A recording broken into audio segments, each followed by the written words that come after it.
90वें अध्याय की चर्चा चल रही है, जहां पर के 22वें श्लोक में कहा गया, अनन्यास चिंतयन्तो माम ये जना पर्युपासते तेषां नित्याभियुक्तानां योगक्षेमं वहाम्यहम्। कहने का मतलब एकाग्र मन से मुझ भगवान की चिंता करते हुए जो लोग मेरी उपासना करते हैं, मुझ में सदा अनुरक्त रहने वाले उन व्यक्तियों के योगक्षेम का प्रबंध मैं करता हूं। और हमने इस योग अक्षेम इन शब्दों के अर्थ को जानने का प्रयत्न किया था। योग उस शब्द उस अर्थ योग कहते हैं किसी वस्तु को मिला देना। जो वस्तु हमारे पास नहीं है उसको मिला देना, उसे योग कहा जाता है। उसका योग हो गया। 2 और 2 का योग 4 होता है, मिला देने का मतलब होता है। उसी प्रकार से हमारे जीवन में कुछ नहीं है उसे उपलब्ध करा देना, वो ईश्वर ऐसा करते हैं। उन भक्तों के लिए जो भक्त सदा ईश्वर का स्मरण मनन करते हैं, जो वस्तु उसके पास नहीं है उसे मिला देते हैं और फिर क्षेम मतलब उसकी रक्षा भी करते हैं। और हमने कई उदाहरण देखे, और इसे एक पदार्थ के रूप में हम ले सकते हैं और दूसरे एक ऐसे अर्थ में ले सकते हैं कि जहां पर कि योग का मतलब होता है ईश्वर के साथ योग, ईश्वर के साथ मिलन। तो जो ईश्वर के साथ मिलन अभी नहीं हुआ है वह भी ईश्वर करा देते हैं। और केवल इतना ही नहीं, सतत उस ईश्वर चिंतन में हमारे मन को बनाए रखने की मन को सामर्थ्य भी वे ही प्रदान करते हैं। और इसके दोनों प्रकार के अर्थ हमने कहे थे, जिसको जिस प्रकार से लेना ले सकते हैं। तो मानो जीव और ब्रह्म के बीच का मिलन, इसका योग, यह भी योग है। और फिर उसी निरंतर स्थिति में बने रहना, यह क्षेम है। और यदि हम उसको भौतिक पदार्थों के रूप में लें कि एक भक्त जो अनन्य चित्त से ईश्वर की आराधना करता है, उसके जीवन में यदि कुछ बातें नहीं हैं, उसके जीवन में कुछ सामग्री नहीं है, उसके जीवन में कुछ खालीपन है, उसको ईश्वर स्वयं भर देते हैं। और यह शब्द कहा गया, अहम मैं वहामी, मैं स्वयं ढो करके ला देता हूं। और इसकी हमने सुंदर बात भी कही थी, किस प्रकार से भट्ट ब्राह्मण जी, उन्होंने जब यह कहा, यह श्लोक की आवृत्ति, यह श्लोक का उसकी चर्चा, इसकी टीका कर रहे थे, अनुवाद कर रहे थे, टीका कर लिख रहे थे, उन्हें लगा कि इसमें कुछ भगवान से कुछ गलती हुई है। यहाँ पर उनको ये कहना चाहिए था कि अहम वहामी नहीं कहना चाहिए था, मैं स्वयं ढोकर लाता हूँ, मैं स्वयं ढोकर के लाता हूँ। यह ठीक जचता नहीं है। ईश्वर क्या खुद आएंगे? इनके पास तो कितना सारा काम है, सारे विश्व की सृष्टि स्थिति संहार करना है। तो ये शायद होना चाहिए था कि मैं उसको प्राप्त करा देता हूँ, मैं उसको प्राप्त करा देता हूँ, या उसको स्वयं ढोकर के लाता हूँ। यह उन्होंने काट दिया। और फिर वे बाजार में गए भिक्षा के लिए, और इधर जब वापस लौटे तो उनकी पत्नी ने कहा कि तुम इतने निर्दय हो, उस छोटे बेचारे बच्चे ने क्या तुम्हारा गुनाह किया था जो उसके कपाल पर तुमने बहुत सारी ये लाल वहां पर खून के धब्बे थे और तुमने तलवार से उसको, छुरी से उसको मार दिया। भट्ट जी कुछ समझ नहीं पाए, तुम क्या बात कर रही हो, मैं किसी को क्यों छुरी मारूंगा? इतना सुंदर बालक था और उसके कपाल पर तुमने छुरी मार दी, खून टपक रहा था, वो लड़के को तुमने नहीं भेजा था? बोले मैं किसी लड़के को मैंने भेजा भी नहीं। तो उसने कहा नहीं, अभी कुछ समय पहले वो लड़का आया था, खुद ढो करके बहुत सारा बोझा लेकर के आया था, उसमें सभी कुछ सामग्री थी, हमारी भिक्षा के लिए जो कुछ सामग्री, चावल दाल सब्जी सब कुछ लेकर के खुद ढो करके आया था। और जब मैंने कहा कि इसने भेजा है, तो बोले पंडित जी ने भेजा है। तो फिर मैंने पूछा कि तुम्हारे यहाँ पर ये दाग क्यों है, खून क्यों बह रहा है? तो उसने यही कहा पंडित जी ने छुरी लगाई है। पंडित जी आश्चर्यचकित हो गए। अरे, कहा वो पत्नी को, तू कितनी भाग्यवान है, तुझे ईश्वर के दर्शन हुए। स्वयं भगवान, आज सुबह मैंने लाल लकीर खींची थी पेन से, वह कप काट दिया था मैंने शब्द, मैं ढोकर के लाता हूं, पर भगवान ने दिखा दिया नहीं, वो स्वयं ढोकर के लाते हैं और वे बाद में ईश्वर से क्षमा प्रार्थना करते हैं। नहीं प्रभु, आपके शब्दों पर मैं कलम नहीं चलाऊंगा। अब से आपने जो कुछ कहा है भगवत गीता में, आपने ठीक ही लिखा है, ठीक ही जो कुछ लिखा है ठीक लिखा है, मैं अपनी कलम को उस पर नहीं चलाऊंगा। यह व्रत वे लेते हैं। यह कहानी हमने बताई थी और भी हमने कहा था कितने सारे भक्तों की ये कहानियां हैं, जहां पर कि नरसिंह मेहता की हुंडी भी ईश्वर स्वयं आकर के श्यामल शेठ होकर के वे हुंडी स्वीकार करते हैं द्वारका के पास। और भी नरसिंह मेहता के जीवन तो मानो इसी प्रकार की घटनाओं से भरी है। मीराबाई के जीवन में, कितने सारे संतों के जीवन में हम देखते हैं कि ईश्वर उनको वो सामग्री दिला देते हैं और फिर उनकी रक्षा भी करते हैं। यह योगक्षेमम वहाम्यहम्, मैं स्वयं उसका वहन करता हूँ, बोझा ढोता हूँ, यह मानो ईश्वर कई इन संतों के जीवन के माध्यम से हमें समझाते हैं। ये सब तो पुराण की बात है। कई वर्षों मीराबाई और नरसिंह मेहता, तो कई शताब्दियों के पहले की बात है। पर अभी अभी की हमारी घटनाएं कैसी, ऐसी कई घटनाएं आज भी कितने सारे भक्तों के जीवन में घटती है, जहां पर कि जो भक्त ईश्वर का स्मरण मनन सदैव करते हैं, उनकी सब आवश्यकताएं ईश्वर अनुग्रह पूर्वक पूरी करते हैं। उन्हें बोलना नहीं पड़ता, ईश्वर स्वयं अनुग्रह पूर्वक उसको स्वयं ढोकर के लाते हैं। स्वामी विवेकानंद जी के जीवन में एक बहुत सुंदर प्रसंग है। राजस्थान के किसी एक रेलवे स्टेशन पर, छोटा सा रेलवे स्टेशन, शायद तेरी घाट उस स्टेशन का नाम है, उस पर रिसर्च चल रही है, पर जब तक हमें पता है वो तेरी घाट नाम का स्थान, छोटा सा रेलवे स्टेशन, वहां पर स्वामी विवेकानंद उतरे। एक सेठ जी थे, वो भी उन्हीं के साथ ट्रेन में, उसी ट्रेन में आए थे और सारी ट्रेन में वे स्वामी विवेकानंद की आलोचना करके आते थे कि सन्यासी लोग ये कुछ काम धाम करते नहीं हैं, निठल्ले बैठे रहते हैं और केवल भीख मांग करके खाते हैं, और इसी से हमारे देश और समाज का बुरा होता है। और जब हम जैसे गृहस्थ हैं, हम किस प्रकार से ये समाज में काम करते हैं, समाज को देते हैं, और इसीलिए हम भक्षण भी करते हैं। और स्वामी जी को दिखा दिखा करके कई कटु उक्तियों को बोल रहा था वो सेठ जी, संन्यास धर्म के विरुद्ध भी बोल रहा था। स्वामी जी ने सब कुछ शांत भाव से उस निंदा को सहन किया, स्वीकार किया, कुछ बोले नहीं।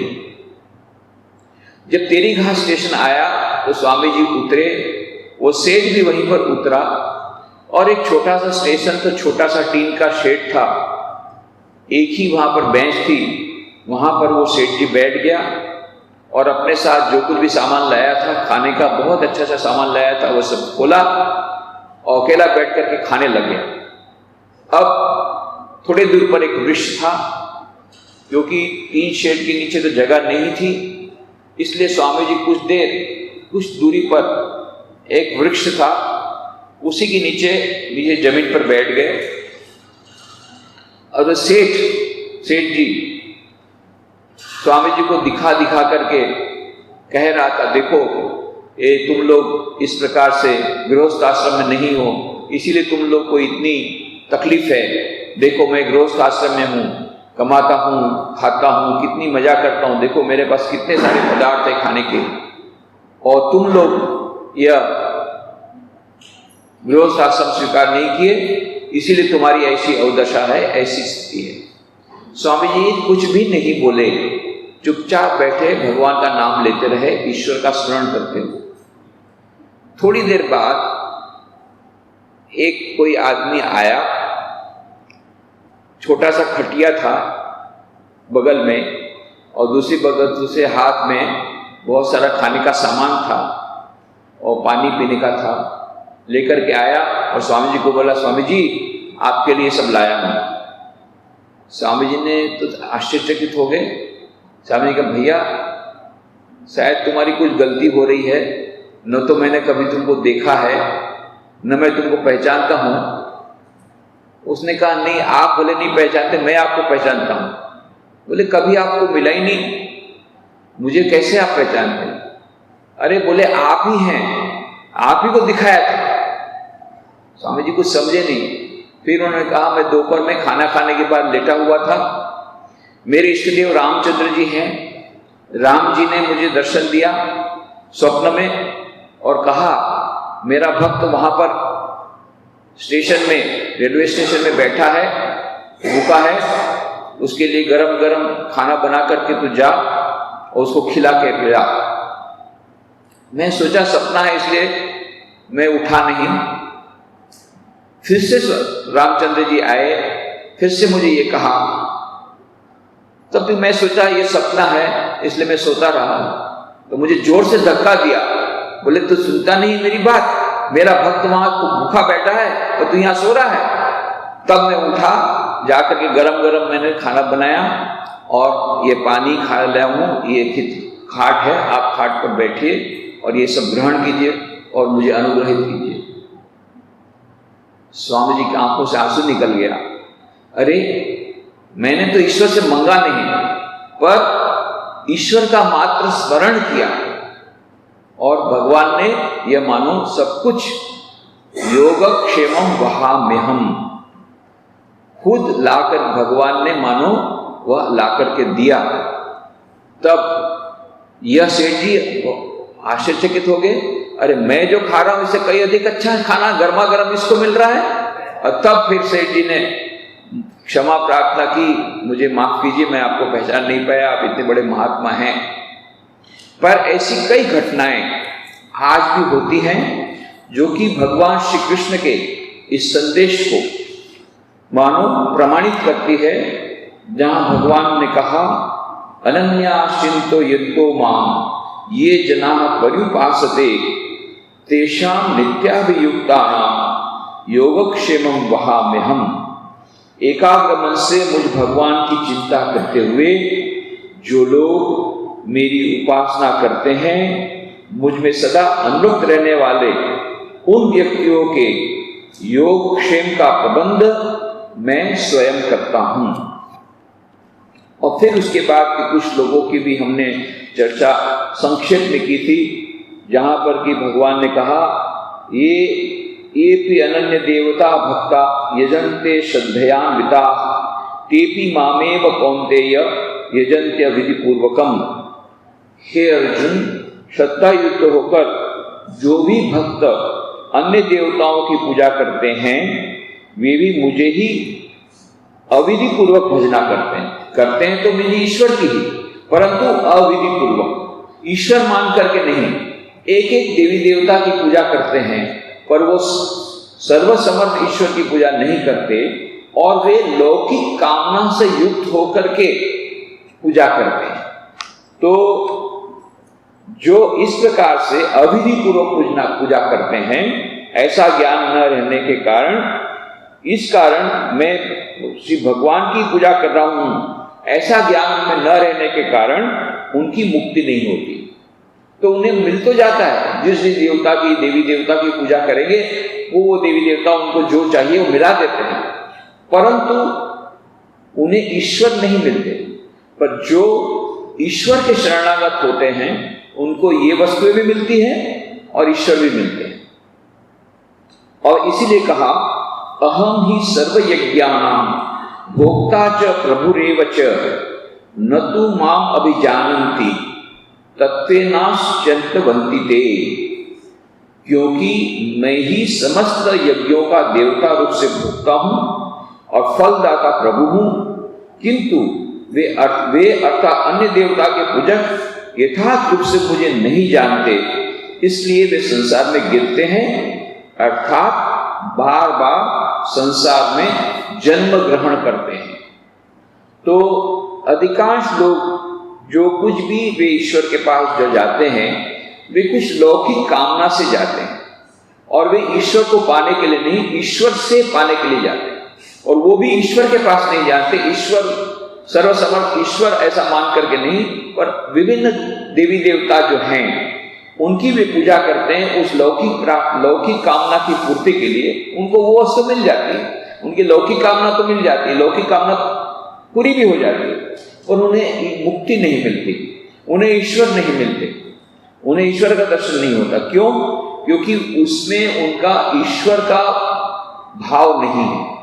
जब उन देवी देवताओं की वे पूजा करते हैं तो वो किसी लौकिक कामना के कारण केवल उस लौकिक पदार्थ की याचना करते हैं, और उस देवता में देवी देवता में ईश्वर का आरोपण नहीं करते, इसलिए उन्हें ईश्वर की प्राप्ति नहीं होती। जो ईश्वर को हमेशा समर्पित बुद्धि से सदैव ईश्वर का स्मरण मनन करते हैं, उनको ईश्वर मिलते हैं, साथ साथ में उनकी जो कुछ आवश्यकताएं ये भी ईश्वर पूरी कर देते हैं।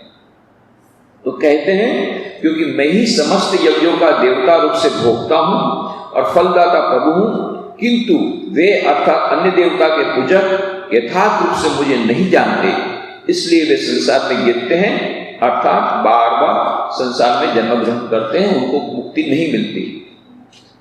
यान्ति देवव्रता देवान् पितृयान्ति पितृव्रताः भूतानि यान्ति भूतेज्या यान्ति मद्याजिनोपिमाम्। अर्थात इंद्रादि देवताओं के पूजक देवलोक को प्राप्त करते हैं। जो लोग इंद्र आदि देवताओं की पूजा करते हैं वे इंद्रलोक को प्राप्त करते हैं। श्राद्ध आदि के द्वारा जो लोग पितरों की पूजा करते हैं वे शरीरांत होने पर पितृलोक पहुंचते हैं। जो लोग यक्ष रक्ष आदि भूतों की पूजा करते हैं वे भूतलोक में जाते हैं, और जो लोग मेरी पूजा करते हैं वे मुझे ही प्राप्त होते हैं। मेरी मतलब ईश्वर, अर्थात मेरे वैकुंठ लोक में जाकर मुझ में मिल जाते हैं। तो जिस प्रकार से हमारी कहा भी गया है कि जैसी हमारी बुद्धि होगी, जैसी हमारी साधना होगी, यम साधन तम सिद्धि, जैसी हमारी साधना होगी वैसी सिद्धि होगी। जो हम चाहते हैं वही हमको मिलेगा। तो देवव्रत पितृव्रत आदि के गम्य स्थानों का निर्देश देकर भगवान कहते हैं जो लोग मेरे उपासक हैं वे अक्षय परमानंद स्वरूप मुझे ही प्राप्त करते हैं। और ये लोग किस प्रकार से पूजा करते हैं? पत्रम पुष्पम फलम तोयम यो मे भक्त्या प्रयच्छति तदहम भक्तु परितम अश्नामि प्रयतात्मनः। जो पवित्र चित्त निष्काम साधक मुझे भक्ति से तुलसी पत्र फूल फल जल प्रदान करते हैं, मैं शुद्ध सम्मत भक्त के भक्ति के द्वारा प्रदत्त उन्हें भक्षण अर्थात ग्रहण करता हूं। तो कहने का मतलब यह है कि ईश्वर की पूजा अत्यंत सुगम है। ऐसा नहीं कि आप उनको सोने के पात्र में 56 भोग लगाने पड़ेंगे, ये ईश्वर नहीं मांगते हैं भक्त। भगवान तो भाव के भूखे हैं, भगवान भीतर का भाव देखते हैं। भक्ति ही असल है, प्रेम ही असल है। कितने प्रेम के साथ आप देते हैं। भगवान श्री कृष्ण चाहते तो दुर्योधन का मेवा ले सकते थे, पर दुर्योधन के यहाँ मेवा लेने के लिए नहीं गए, वो गए एक सूखी रोटी खाने के लिए। तो कहने का मतलब ईश्वर वे भगवान की भक्ति देखते हैं, भक्त की भक्ति देखते हैं, उनका प्रेम देखते हैं, क्या दिया गया वो नहीं देखते हैं। तो पत्रम पुष्पम फलम तोयम यो मे भक्त्या प्रयच्छति, जो पवित्र चित्त निष्काम साधक मुझे भक्ति से तुलसी पत्र फूल फल जल प्रदान करते हैं, मैं शुद्ध सम्मत भक्ति के भक्ति द्वारा प्रदत्त उन्हें भक्षण अर्थात ग्रहण करता हूं। यह मानो ईश्वर इस बात का बारंबार यह हमें निरूपण करते हैं कि ईश्वर की भक्ति के लिए पदार्थों की आवश्यकता नहीं है, भीतर की भक्ति की या प्रेम की आवश्यकता है।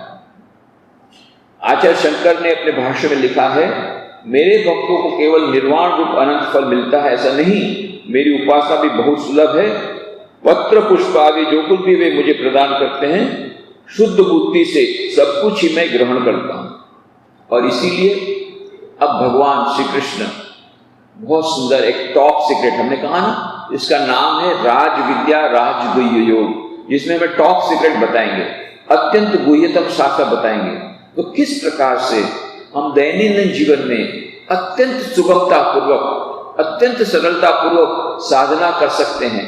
जब हमारे पास समय नहीं है, हमें रोजी रोटी का बंदोबस्त करना ही पड़ेगा, हमें काम करना ही पड़ेगा, हमारे पास इतना समय नहीं है हम ईश्वर की आराधना करें, ईश्वर का नाम स्मरण करें, ध्यान करें, तो ये विशेष करके आधुनिक मानव की समस्या है कि उसका अधिकांश समय आजीविका में, धनोपार्जन में चला जाता है, दूसरे कामों में चला जाता है।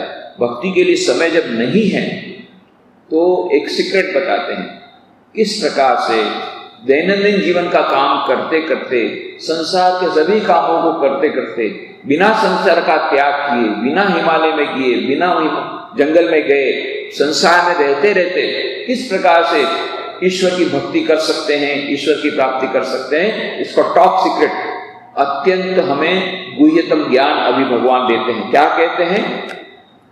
यत् करोषि यदश्नासि यज्जुहोषि ददादियत् यज्जुहोषि ददासियत् यत् तपस्यसि कौन्तेय तत्पुरुष मदर्पणम। बहुत ही सरल में सरल मार्ग बताया। हे अर्जुन, कौन्तेय, हे अर्जुन, यत् माने जो कुछ काम, करोषि जो कुछ काम करते हो, चाहे बिजनेस का काम करते हो, ऑफिस का काम करते हो, रसोई बनाने का काम करते हो, जो भी काम तुम करते हो, यह सब, यत् जो कुछ, अश्नासी और जो कुछ भी भोजन करते हो, जो कुछ भी ग्रहण करते हो, भोजन करो, यत् जो कुछ, जुहोषि जो कुछ हवन करते हो, यत् जो कुछ, ददासी या जो कुछ भी तुम दान देते हो, यत् तपस्यसि जो कुछ तुम तपस्या करते हो, तत् वह सब मत अर्पणम मुझे अर्पण करो, कुरुष्व मुझे तुम अर्पण कर दो। बस इतना सरल उपाय है। जो कुछ भी हम खाते हैं भगवान को समर्पित करें, जो कुछ भी हम काम करते हैं वो सब काम भगवान को समर्पित करें, जो कुछ तपस्या करते हैं वो भी भगवान को समर्पित करें। ये सारा का सारा फल यदि ईश्वर समर्पित बुद्धि से हम करते हैं तो फिर भगवान हमारा भार ले लेते हैं, ईश्वर हमारा भार लेते हैं। तुम जो कुछ करो अर्थात स्वतः गमन, आगमन, भोजन, हवन, दान या तपस्या करो, सभी मुझे समर्पण करते रहो। तो इससे क्या होगा? शुभाशुभ फलैरेवं मोक्ष से कर्मबंध नहीं, संन्यास योग युक्तात्मा विमुक्तो मामुपैष्यसि। इस ढंग से शुभ और अशुभ फल युक्त कर्म बंधन से तुम मुक्त हो जाओगे और मुझ में कर्म फल समर्पण रूप योग से युक्त होकर कर्म बंधन से मुक्त हो जाओगे और अंत में मुझे ही प्राप्त करोगे। तो हमें कोई भी बंधन नहीं रहेगा। ये सब कुछ जो कर्म का जो बंधन है, चाहे पाप हो, चाहे पुण्य हो, अच्छा कर्म हो, बुरा कर्म हो, जो कुछ भी हमसे काम हुआ है, ये सब यदि हमें ईश्वर समर्पित बुद्धि से करते हैं, सबका कर्म का फल यदि हम ईश्वर को समर्पित कर देते हैं, जो कुछ हम खाते हैं वो भी ईश्वर को समर्पित कर देते हैं, जो कुछ काम करते हैं ईश्वर को समर्पित करने की बुद्धि से करते हैं, जो कुछ भी हम तपस्या करते हैं ये भी मान लो ईश्वर समर्पित बुद्धि से करते हैं, ये सब कुछ जब भगवान को दे दिया गया, सारा फल भगवान को दे दिया गया, तब फिर वो बंधन हमें नहीं पड़ते। कर्म का जो बंधन होता है वो कर्म का जहर वो हमको लगता नहीं, कर्म का बंधन हमें लगता नहीं और हमें मुक्ति प्राप्त हो जाती है। कर्म बंधन से मुक्त हो जाओगे और अंत में मुझे ही प्राप्त होगे, ईश्वर की प्राप्ति हो जाती है यदि हम ईश्वर समर्पित बुद्धि से सभी काम करें। तो यह मानो एक बहुत बड़ी बात भगवान श्री कृष्ण ने साधारण मानव के लिए सरल सुगम उपाय बता दिया, टॉप सीक्रेट बता दिया, रहस्य बता दिया, किस प्रकार से संसार में रहते रहते ईश्वर की प्राप्ति कर सकते हैं। कर्म फल मुझ में सौंप देने से उस फल के साथ तुम्हारे संबंध की संभावना ही नहीं रहेगी, इस कारण उससे तुम सदा मुक्त हो रहोगे। फल स्वरूप संन्यास रूप योग से मुक्त होकर तुम मुझे पाओगे। तो ये मानो श्रीधर स्वामी का कहना है कि मानो सब संन्यास का मतलब क्या होता है? संन्यास मतलब ये सन्यासी ऐसा सन्यासी नहीं जिसने संसार का त्याग किया, सम्यक पूर्वेण न्यास, जिसने त्याग किया। तो यहाँ पर भी जो मनुष्य भले परिवार का त्याग न करे, संसार का त्याग न करे, पर जो कुछ भी काम करता है उसके फल का त्याग कर देता है, तो वो भी सन्यासी हो गया। वह मानो संसार में रहते रहते सन्यासी हो गया। यदि उसने कर्म के फल का सब कुछ त्याग कर दिया, ईश्वर को समर्पित कर दिया, उस योग से युक्त होकर के ईश्वर की प्राप्ति उसे हो जाएगी। और इसीलिए कहा, समोहम सर्वभूतेषु न मे द्वेष्टोस्ति न प्रियः, ये भजन्तु तु मां भक्त्या मयि ते तेषु चाप्यहम्। मैं समस्त प्राणियों में समान हूँ, मेरा अप्रिय और प्रिय कोई नहीं है, किंतु जो लोग भक्ति से मेरा भजन करते हैं वे मुझ में है, मैं भी उनके अंतर में अवस्थान करता हूँ। ये क्यों ऐसा कहा भगवान ने? क्योंकि जब भगवान ने कहा इस प्रकार से जो मुझे फल समर्पित कर देते हैं उनको मैं मुक्त कर देता हूँ, तो ये तो पार्शियलिटी हो गई। जो भगवान को नहीं मानते हैं वो जाएंगे चूल में, और जो भगवान को इस प्रकार से समर्पित करेंगे उनको मुक्त कर देंगे। तो भगवान में क्या पक्षपात बुद्धि है? भगवान में क्या पार्शियलिटी है? भगवान भी इस प्रकार से क्या पक्षपात करते हैं? नहीं। भगवान ने कहा मैं पक्षपात नहीं करता हूं, मेरी कृपा सब पर है। श्री रामकृष्ण देव ने कहा, बड़ी सुंदर उपमा दी, ईश्वर की कृपा रूपी वायु तो सब समय बह रही है। अब जिस नाव ने पाल तान दी है, जिस नाव व नाविक ने अपने नाव की पाल को तान दिया, तो वो जरा जल्दी जाती है। जिसने पाल को नहीं ताना वो धीरे जाती है। उसमें ईश्वर का कोई दोष नहीं है। ईश्वर की कृपा रूपी वायु सब समय बह रही है। ईश्वर कहते हैं मेरी कृपा सब पर है, मैं सबको ही प्यार करता हूं, परंतु किसी को उसका ज्यादा ग्रहण, कोई ज्यादा ग्रहण कर लेता है, कोई कम ग्रहण करता है, उसमें मेरा दोष नहीं है। बहुत सुंदर रूप से टीवी में मान लो वहां पर स्टूडियो से ब्रॉडकास्टिंग हो रहा है। अब जिसने अपने टीवी का एंटेना नहीं लगाया वो दोष देता है कि देखो मेरे को तो पिक्चर देखने को नहीं मिल रहा। अरे दोष तो तुम्हारा है, ब्रॉडकास्टिंग हो रहा है सबके लिए है। ब्रॉडकास्टिंग में कोई ऐसा नहीं कि इस घर में ब्रॉडकास्टिंग इसके लिए नहीं है, इसके लिए नहीं है, ब्रॉडकास्टिंग सबके लिए है। अब तुम्हारे टीवी में तुमने एंटेना नहीं लगाया तो किसका दोष है? उसी प्रकार से भगवान की कृपा रूपी वायु बह रही है, अब तुमने उसको ग्रहण नहीं किया तो तुम्हारा दोष है। ईश्वर पक्षपात नहीं करते। इसलिए कहा, आचार्य शंकर ने भी इसके कमेंट्री में कहा, मैं समस्त प्राणियों में समान हूं, मेरा अप्रिय और प्रिय कोई नहीं है, किंतु जो लोग भक्ति से मेरा भजन करते हैं वे मुझ में है, मैं भी उनके अंतर में अवस्थान करता हूं। क्यों? क्योंकि वे मेरा सब समय स्मरण करते हैं, मुझे सत्फल देते हैं, इसके कारण मेरा पक्षपात कुछ नहीं। और आचार्य शंकर भाष्य में लिखते हैं, मैं सभी प्राणियों में समान रूप से विराजमान हूं, इस कारण मेरा कोई द्वेष पात्र नहीं है।